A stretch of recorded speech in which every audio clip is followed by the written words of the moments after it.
Supreme court का ऐतिहासिक फैसला ईडब्ल्यूएस पर आरक्षण बना रहेगा। मोदी सरकार के फैसले पर सुप्रीम कोर्ट ने लगाई मुहर। आर्थिक आधार पर सामान्य वर्ग को 10% आरक्षण। सुप्रीम कोर्ट ने 10% सवर्णों के लिए आरक्षण को सही ठहराया। सुप्रीम कोर्ट के इस फैसले को लेकर बीजेपी सांसद सुशील मोदी ने आरजेडी पर किया बड़ा हमला। सुप्रीम कोर्ट के ईडब्ल्यूएस आरक्षण पर आए फैसले को लेकर बिहार की सियासत में घमासान मच गया है।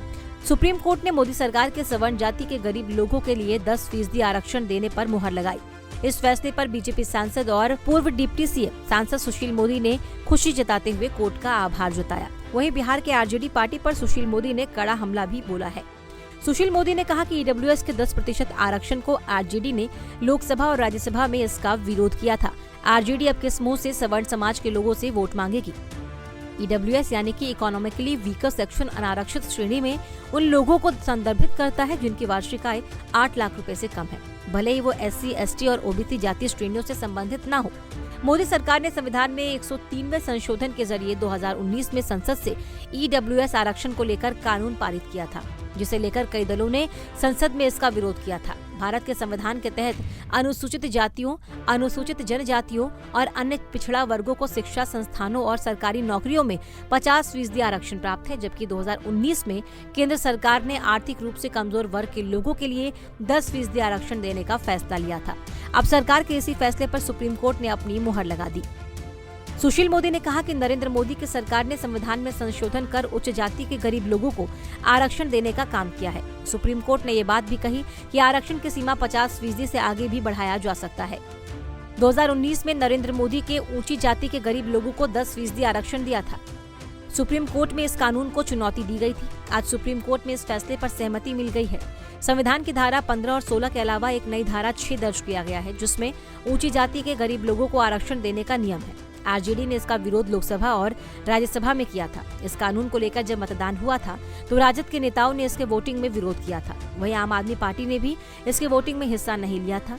एनडीए की सरकार जब बिहार में थी तो राजद और वामदल लोगों ने इसका विरोध किया था। राष्ट्रीय जनता दल को स्वर्ण समाज के लोगों से क्षमा मांगनी चाहिए, हम कान पकड़ते हैं। आज सुप्रीम कोर्ट का एक महत्वपूर्ण और ऐतिहासिक फैसला आया है। आपको ज्ञात है कि 2019 में नरेंद्र मोदी जी की सरकार ने संविधान में संशोधन कर ऊंची जाति के गरीब लोगों के लिए 10% के आरक्षण का प्रावधान किया था और इस मामले को सुप्रीम कोर्ट में चुनौती दी गई थी और आज 3-2 के बहुमत से सुप्रीम कोर्ट ने ऊंची जाति के गरीब लोगों के लिए 10% आरक्षण के निर्णय पर अपनी स्वीकृति की मुहर लगा दी है। मित्रों, उस समय भी श्री नरेंद्र मोदी जी ने कहा था कि एससी, एसटी और ओबीसी के आरक्षण में किसी प्रकार की कटौती नहीं की जाएगी। यानी जो हम 10% का आरक्षण दे रहे हैं, ये एससी, एसटी और ओबीसी के आरक्षण को में बिना किसी छेड़छाड़ किए, बिना किसी प्रकार की कटौती किए और ऊंची जाति के गरीब लोगों के लिए आरक्षण दिया जा रहा है। आपको मालूम है कि संविधान के संशोधन के द्वारा संविधान की धारा 15 एवं 16 में एक नई उपधारा 6 जोड़ी गई, जिसके द्वारा ऊंची जाति के गरीब लोगों के लिए और ये आरक्षण का प्रावधान किया गया था। मित्रों, इस अति महत्वपूर्ण संविधान संशोधन विधेयक को जब संसद में पेश किया गया तो राष्ट्रीय जनता दल ने इस संविधान संशोधन विधेयक का विरोध किया। राष्ट्रीय जनता दल ऊंची जाति के गरीब लोगों को आरक्षण दिए जाने के विरोध में थी।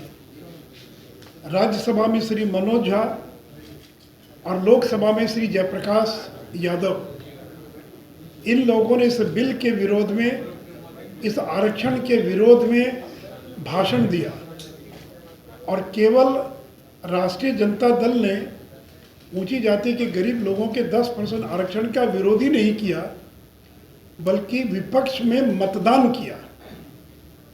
राज्यसभा में 7 लोगों ने विरोध में मतदान किया, जिसमें 3 राष्ट्रीय जनता दल के लोग थे, और लोकसभा में 3 लोगों ने विपक्ष में मतदान किया, जो राष्ट्रीय जनता दल के लोग थे।